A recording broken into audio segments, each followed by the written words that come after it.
62ാമത് സംസ്ഥാന സ്കൂൾ കലോത്സവ വേദികളെ ആശ്രമ മൈതാനം പോലുള്ള ഇത്രയും വലിയൊരിടത്തെ പ്ലാസ്റ്റിക് മുക്ത ആക്കുവാനും വൃത്തിയാക്കുവാനും അഹോരാത്രം രാത്രികളെ പകലുകളാക്കി പണിയെടുക്കുന്നത് ഹരിതകർമ്മസേന അംഗങ്ങളാണ്. അവരുമായി സംസാരിക്കാം. ഈ കലോത്സവം നമ്മുടെ കൊല്ലത്ത് വന്നു ചേരുമ്പോഴേ എങ്ങനെയാണ് നിങ്ങളുടെ പ്രവൃത്തികൾ? ഇവിടെ എന്തൊക്കെയാണ് നിങ്ങൾ ചെയ്യുന്ന ജോലികൾ എന്തൊക്കെയാണ്?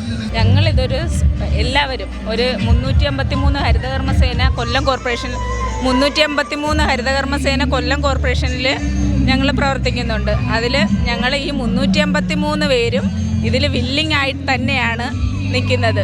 അത് സേവനമായിട്ടാണ് ഞങ്ങളിത് ചെയ്യുന്നത്.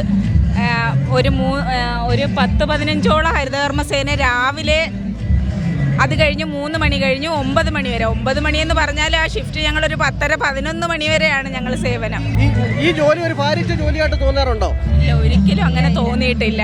ഞങ്ങളിത് ആസ്വദിച്ചാണ് ചെയ്യുന്നത്. ഞങ്ങളിത് ഇപ്പം ഈ മഴയത്ത് പോലും മഴയൊന്നും ഞങ്ങൾക്ക് ഒന്നുമല്ല. വെയിലിന് ഞങ്ങൾ സത്യത്തിൽ ഞങ്ങൾ ഈ ജോലി ചെയ്യുമ്പോൾ സൂര്യൻ ഉദിക്കുന്നത് ഞങ്ങളുടെ തലയിലാണ്, അസ്തമിക്കുന്നത് ഞങ്ങളുടെ തലയിൽ തന്നെയാണെന്നാണ് പറയാൻ ഏറ്റവും കൂടുതൽ ഞങ്ങൾ ആഗ്രഹിക്കുന്നത്.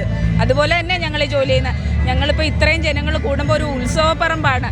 ആ ഉത്സവപ്പറമ്പിൽ അവർ കപ്പലണ്ടി ആയാലും ഐസ്ക്രീം ആയാലും എന്ത് കഴിക്കുന്നതായാലും അവർ താഴെ ഇടുന്നത്. കുറച്ച് കുഞ്ഞുങ്ങൾ മാത്രമാണ് അതൊരു ഡസ്റ്റ്ബിന്നിൽ കൊണ്ടുവന്ന് ശേഖരിക്കുന്നത്.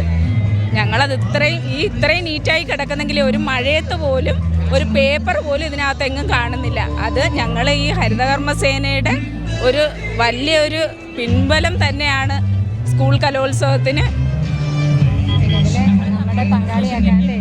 അതിൽ ഞങ്ങളെ പങ്കാളിയാക്കിയത് ഇതിൻ്റെ സംഘാടക സമിതി, ആരാധ്യയായ മേയർ, കൊല്ലം ജില്ലാ ശുചിത്വ മിഷന്, ഇതെല്ലാം കൂടെ ചേർന്ന് ഞങ്ങളത് അതിയായ നന്ദി രേഖപ്പെടുത്തുവാണ്. ഞങ്ങളെ കൂടെ ഈ ഹരിതകർമ്മസേനയെ ഈ കലോത്സവം പോലൊരു വേദിയിലേക്ക് ഞങ്ങളെ മുഖ്യധാരയിലേക്ക് എത്തിച്ചതുകൊണ്ട് ഞങ്ങൾക്ക് ഭയങ്കര ഒരു അതിയായ അഭിമാനമാണ്.